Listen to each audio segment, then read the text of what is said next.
ஏழைக்கு பங்காளனாம், பாவிக்கு இரட்சகராம், இயேசு என்னும் திருமகனாம், இதயத்திலே வாழ்ந்தவராம். ஏழைக்கு பங்காளனாம்,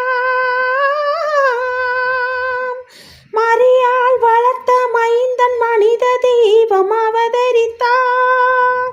மாடுகட்டும் தொழுவத்திலே மாணிக்கம் பிறந்ததம்மா, மாடுகட்டும் தொழுவத்திலே மாணிக்கம் பிறந்ததம்மா.